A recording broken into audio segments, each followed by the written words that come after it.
Matt, that was my version of fireworks since my son and I fell asleep before we actually saw the fireworks on the 4th of July. That's too bad. Yeah. Well, we hope everyone had a wonderful 4th of July holiday weekend. We're so excited. This is Wednesday, July 10th, 2024, day one of Mecum's Florida Summer Special. Things are just heating up this week. But more importantly, it's episode 6 for us. We have made it 6 episodes. We have. And no stopping in sight, Breon. We're going to keep chugging along. And we were commenting that we're so excited for our setup today because we actually have a great backdrop of the red carpet and the auction block. Yeah, so for those of you that are wondering what it looks like at the auction block, you can check out what's behind us. Or actually buy a ticket and come join us today. Absolutely. Speaking of today, here's what's on the docket. There are going to be 264 vehicles crossing the block. That includes vehicles from 2 different collections, a private no reserve collection, along with the low mileage collection. And in addition to that, there are 22 pieces of road art. Something I wanted to bring up is a lot of collections have names. We work with the consigners, but the great thing is that Mecum has a whole entire presentation team that actually works with the sellers to actually come up with logos and graphics and does these great backdrops and flags and everything for these collections. Yeah, that's a great point because a lot of times the title of the collection obviously ties in with what's contained in that. And like you said, our presentation team does such a great job on site, even as our spectators and guests walk around seeing additional signage and banners. It really gives things a nice theme as you go throughout the fairgrounds. And then sometimes our production teams even go and visit these bigger collections and do some great videos that are actually also featured on our YouTube. Absolutely. Let's get caught up from Tulsa. That was the last time we checked in here on Mecum in the Morning, and we have a couple things to report. Starting with Breon, I had the chance to attend what I'm going to say is the ultimate summer road trip, this year's Hot Rod Power Tour. Here, take a look and see what happened. Hot Rod's Power Tour celebrated its 30th anniversary this year, and wanting to be a part of this epic traveling car show, I grabbed the keys to Mecum's Dodge Durango 392 and hit the open road. Along for this one-of-a-kind ride were over 6,000 other motoring enthusiasts piloting all kinds of cars and trucks from a diverse range of makes, models, and eras of automotive history. This year, the tour was held June 10th through the 14th, with the festivities all kicking off at Beach Bend Raceway Park, just outside of Bowling Green, Kentucky. Right away, it was pedal to the metal at the historic site with drag racing, a large autocross, and the wildly popular Shred Fest. Amidst all of this, I took to the rolling hills where participants were parked looking to scope out some rides. What I find did not disappoint.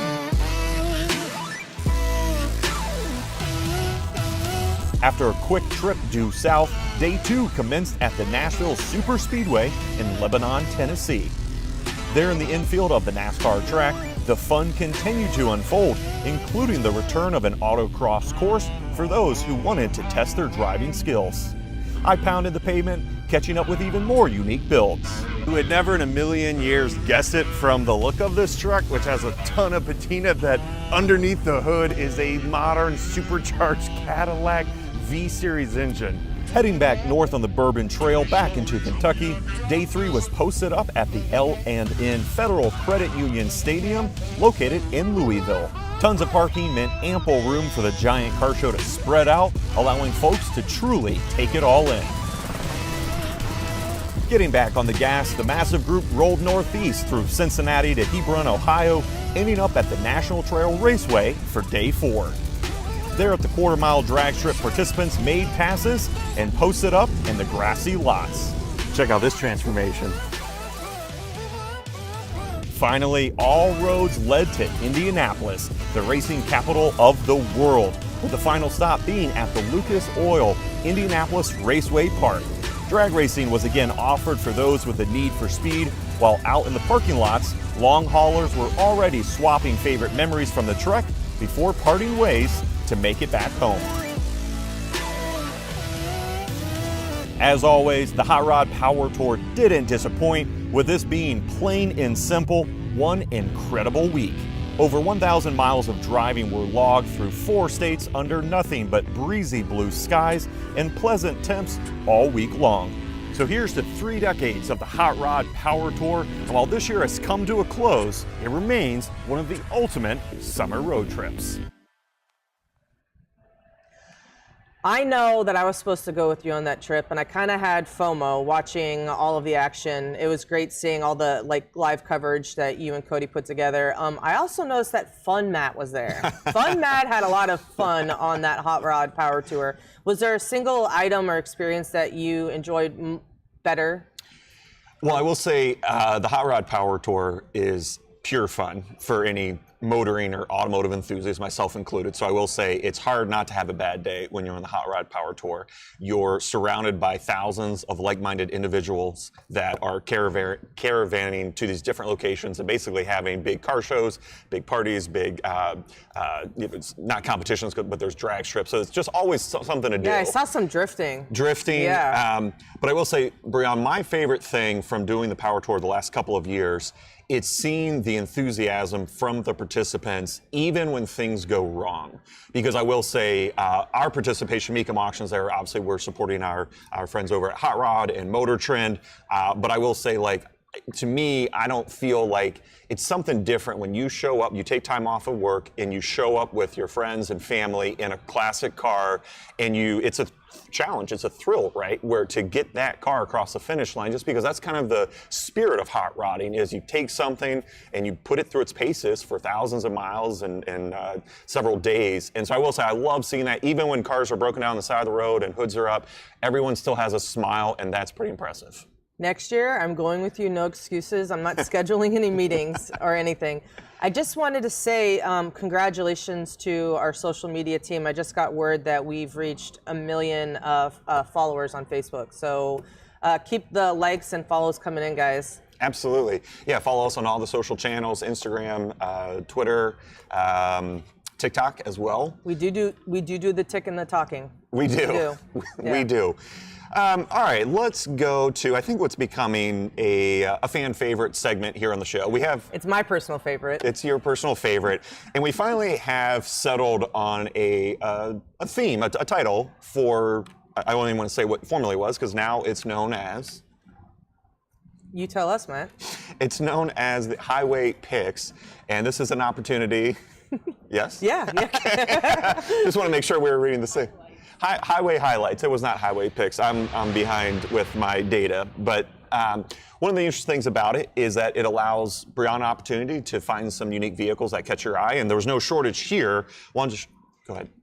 Let me put this into context. I am new to the classic collector car industry. I come from, the traditional original equipment manufacturer environment. So my focus has always been on a singular company or singular brand or product. So it's been an amazing task that I've been given. Every time we come to an auction is to pick a few vehicles and learn about them from you or anything.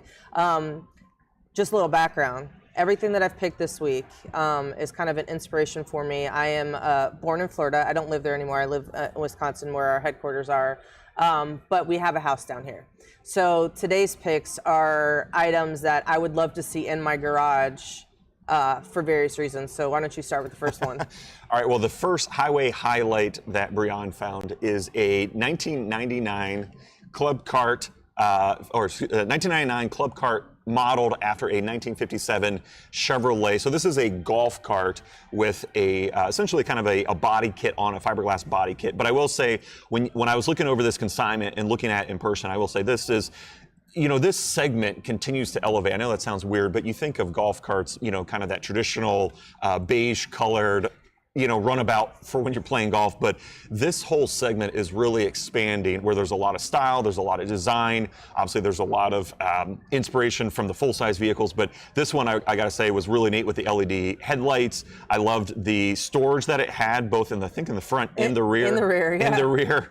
But it really kind of captures the essence of the full size of that iconic 1957 Chevrolet. And I'll also go on to say is that golf carts are a regular sight here at Mecum Auctions. Another one that I can think of in recent months was we've had some Broncos, some Ford Broncos, essentially the same thing. They use a golf cart chassis and then they'll upfit it with a special, again, fiberglass body kit to look like a full-size vehicle. And they're really, it's a neat segment. And you mentioned that a lot of the golf carts that you see are often beige or maybe black, and they're just no personality to them.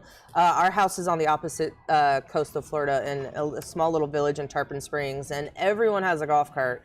And I keep telling my father, we have to get a golf cart, we have to get a golf cart. But I haven't made a purchase, and maybe it's because the ones that I was seeing didn't have the personality. But I can see us cruising downtown or Main Street, Tarpon Springs, in this nice little Bel Air replica golf cart.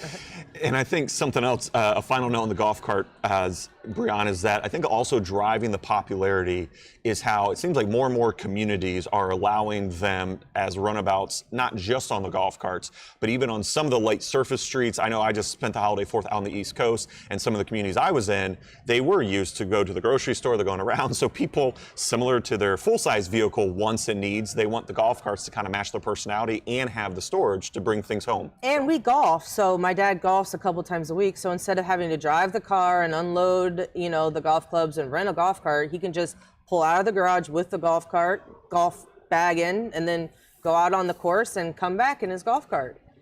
And it saves on fuel. Right. Yeah. All right, the second highway highlight for today is, I think, a very classic Florida drop top. It's a 1988 Mercedes-Benz 560 SL convertible. I gotta say, this one looks really sharp, painted in that signal red with that caramel-colored interior. I was really surprised with this one, Breon, because the odometer shows, I think, over 150,000 miles, but you really wouldn't know that by looking at the condition of the vehicle. Again, the reason why I chose this is we did have, it was a hardtop convertible, but we did have a yellow 380 SL that my dad bought my sister growing up, and we loved it. I would love to have another one back in the garage. This one in particular, the red really stands out. It would go good with the backdrop of our house and all the flowers that I put in the front yard. But I can see my dad and I and, you know, Prince Frederick cruising around, you know, longer if we want to go visit like Tampa or St. Petersburg for the day. I think this is a perfect vehicle to hit the coast and ride around. And you mentioned something. I think Mercedes, no matter what their mileage is, as long as they're kept in good condition, they really do go forever. 150,000 miles is nothing for a Mercedes, especially the ones that were built back then. Absolutely. All right, well, I will say the third one to me, when I saw this, I was like, that's definitely Breon. I could see you cruising around. Any kind of backstory about how this one jumped out at you? I think we've noticed that Bree has a bit of a personality, and she does like attention, and she likes to stand out in a crowd. I feel like when I'm going over to my aunt and uncles that also live in Tarpon, and I want to pull up in style, this is the vehicle to pull up in style. All right, well, not leaving anyone in suspense, it's a 2024 Fuscanetta custom mini bike. And it's got a really distinct look, and there's a couple different motifs going on, Breon, with this one. The first thing that will jump out, of course, is that the single shell that forms the body of this is done up to look like the popular Minions characters from the Despicable Me movie series. And my son and I just spent our weekend at Universal Studios and Disney World, so this was a perfectly fitting third vehicle for today. Now, how we kind of got to this style of runabout or kind of like a pit bike type thing is that where I saw this come onto my radar a couple years ago is that there were some artists out there that were creating these out of original Volkswagen Beetle fenders, which is why the tail light on this one and then the front is also a Volkswagen headlight. So that's where that Minion character comes from, because obviously it matches. Now there's there's a pair of them here at the auction, the Fuscanettas. These are using that style, but it's now a fiberglass body shell. So obviously you can scale that. You can offer a lot more different styles. This one also has disc brakes, which I thought was interesting, and it's powered by a 223cc engine with electric start. But I just think it's a shame that you couldn't motor up to Universal Studios in this, because I think you'd get preferred parking right away. If I could have purchased it at auction beforehand, I would have. But you know, there is another one for sale. So maybe these could be our Mecum in the morning vehicles. What do you think about that? I say let's absolutely. Yeah. Absolutely. Yeah. Moving on, let's talk about some Mecum education. Obviously, that's one of the goals here with Mecum in the Morning, is to not only give our viewers kind of an inside look at what happens here at the auction, but also to pull back the curtain a little bit about some of the, even further, some of the behind the scenes, some of the inside information. And so today we have a spotlight connecting with Sam Murdahl, talking a little bit about how there's something here for everyone at the auction. I'm Sam Murtaugh, Chief Operating Officer for Mecum Auction. All the conversation about what's going to happen to the future of cars, and the younger generations, they're into cars. They're just into cars differently, and they experience them differently. And once they come to a Mecum event and they see what's going on here, once they experience that, they catch on and they want to be a part of it. We sell cars from $5,000 to $20 million and everything in between. And when you have that much variety, whether it's in, quality, value, over the course of an entire year, we'll offer nearly 20,000 cars. A great landscape of variety for anyone to be involved. So, I mean, from whether you're just getting into the business or you want to get into the car collecting or whatever it is you want to get involved with, Mecum has that, whatever you're looking for. I like to always say that, Mecum Auctions is an automotive sporting event. It's where you can come and see a lot of great cars. It's not a typical car show where everything's just sitting there. At the end of the day, everything you see, everything's for sale. The excitement that comes out of that auction environment is truly something special.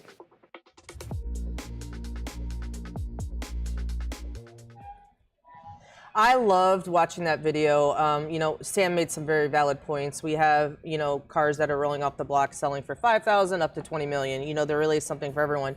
But the thing that captured me in that video was watching the younger bidder, and he was holding the catalog and he was checking off the vehicles after they were rolling off the block.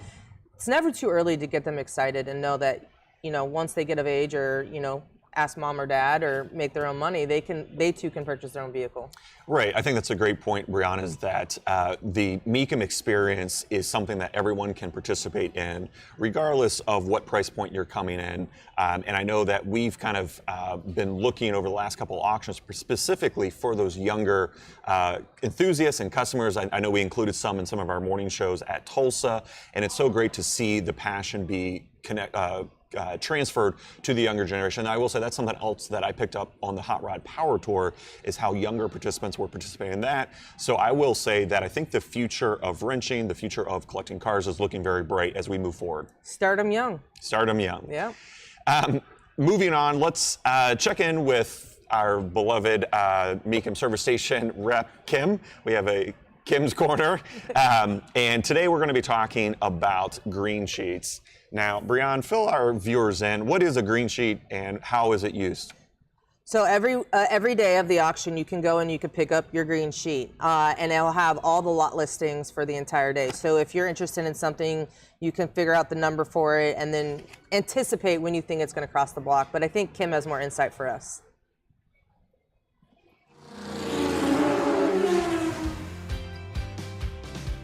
Everybody, I'm Kim on Kim's Corner, and today we're going to talk about the run list, the green sheets. We give these out every day to tell everybody what cars are going to be running. The reason these green sheets are important is because it lets everybody know when the car's going to be running. Like, we average around 30 cars per hour, so if that gives them time to walk away, to look at other vehicles, and come back in time for their own. If you're looking for a particular vehicle, you can come up to us and let us know what lot number it's at. And we can just type it in as long as you know the lot number, and we can tell you the exact location, and we'll actually take you to where that car is located. And if you have any questions, we can actually have lot banners to start the car for you. If you want to look inside the vehicle, inside the trunk, we encourage everybody to do that, but we have lot managers that will help you. The booklets that we have, the catalogs, the programs, those are keepsakes. A lot of people keep those, and they'll write down all the prices for cars, and they can go back year to year and see what cars brought. And a lot of people write down the prices so they can compare to different auctions where their car might bring the best money. If you have a vehicle, you can go back on Mecum.com and you can see past auction results. So like if you have a 67 Thunderbird, you can go back and see what auction that car sold the best for. And that way, if you're in the market to sell yours, you can see where you might get the best for your money. We held the world's largest motorcycle auction in January in Las Vegas. So absolutely, Vegas is the place to go for your motorcycles. Sorry. Great. I just love Kim, but know what I love more are her fans. Every time our show goes live and all the comments in the feeds, Kim has her own little fan club. I mean, you can see why, right? She's sweet, she's educational, she's willing to help anybody and everybody. But again, guys, every day of the auction, they print new green sheets. So grab them. You can find them throughout the auction, but right when you come in the entrance, make sure and grab a pen and figure out where your lot is or what vehicle you want to buy me, and I'll meet you at the end of the day. Let's talk about another key aspect of the Mecum auction experience, and that is getting the vehicle that you purchase or the one that you have consigned to the actual auction site. And our next package comes by way of a comment that we received on YouTube from Howard Miller 1404, who asked for more on the transporter's pickup and delivery. You know, Breon, we've always said from the start of the show is that we do want to hear from you, our audience, about things that we can talk about here on the show, shed some light. So we're going to do that today. Let's check in with Nick from Mecum Auto Transport, a little bit more about how that process works. My name's Nick, and I'm a transportation coordinator here at Mecum Auctions. We're here to help the sellers and the buyers. You know, if you want to sell your car, we'll bring it into the auction, and then if you end up buying a car, we'll bring it to you out of the auction. A lot of times people come in here, you know, they have stars in their eyes because, you know, you're looking at a bunch of cars and you manage to get one. And then a lot of people, they don't know what's next per se. So we're here at the desk to help out and make sure, you know, their car isn't just sitting here and we get it home to them safely. We have 12 trucks, and each of those trucks hold 6 cars each. We're here to, you know, help you get your new purchase home safe and sound. We run fully enclosed and fully insured trailers. We run our cost based off the size of the vehicle and then the mileage ranges, you know, depending on how far you are from the auction. Come up to our desk at the auction, we'll give you a quote.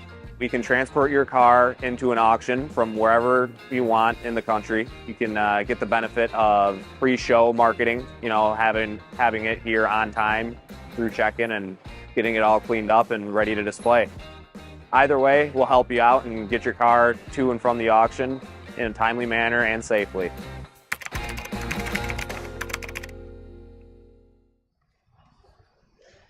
The great thing about Mecum, I feel like it's a entire end-to-end service, right? So from the minute you consign a vehicle and what is done, our presentation team, if you have a collection, they do the logos, the graphics, they do all that stuff, to the transport services, to Mecum Financial. There really is something to help you along the way. Mecum has many aspects or facets of, you know, the overall business. Right, and you know, also with Mecum Auto Transport, that's another good opportunity for a lot of people who have questions about, hey, if I do come out and if I upgrade my ticket from a spectator to a bidder, which we've talked about in previous shows, is that this is a great way that if you weren't necessarily planning on doing that, but something does catch your eye, that we do have an in-house service to get that vehicle or that road art piece or that motorcycle back to your garage. One aspect of the Mecum business that I personally am excited about because I love fashion is our Mecum shop. You know, typically we wear some of the merchandise if we drop something new or if there's something I go by before the auction starts and start picking things out. But every auction we have at least one spot where you can shop. Here at Florida we have 2. So we have one in the staging area and then right in the entrance over here. Another thing that people might not know is that at every event we drop an event tee. For this auction, we happen to have an alligator, pretty fitting, right? I know I'm gonna get it. I actually gave some feedback on the shirt when we were working with our company Legends, but I get really excited about the event tees and I'm gonna start collecting them as they go. But even if you can't get to an auction, you can go online to Mecum Shop and order whatever you want. There's always goodies on there. We have a couple sales going on if you're here in person. Are you going to buy anything this week? I think so, absolutely. Yeah, I always like seeing you, like your fashion style and sense. I think you really do like the license plate shirt. He might have worn it in episode 5, guys, but we're not judging. No judging, absolutely. Not judging at all. I did like the event tee here. I will say, in addition to the alligator, there's also a Dodge Viper on that. There is, and you might like those a little bit. And also, fun fact, that shirt is green. It is. So it's a really neat event exclusive shirt, and I definitely will check it out here. I think after, as soon as we get done with the show. And if you're coming, be sure to swing by to the our event tees do typically sell out before anything else. So get in, get early. Don't think about waiting till the end of the day to grab it. Just grab your shirt, put it in a bag, and take it home with you. Don't miss out on that chance. Absolutely. All right, well, we have a very busy day today as well. We do. What's going on? We have a lot happening. Auction is going to be starting very soon right behind us. And we encourage you, if you're on your way, safe travels. We look forward to seeing you out here, as well as be sure to tune in for the rest of the week. Mecum in the Morning will be broadcasting each day of the auction through Saturday. Yeah. And as we sign off, the auction will be starting here in just a couple of minutes. If you want to catch it, head over to mecum.com. And don't forget, if you have a comment or a question, please leave it, and we'll make sure that we get it answered before the end of the week. All right. Thanks, guys. Have a great day.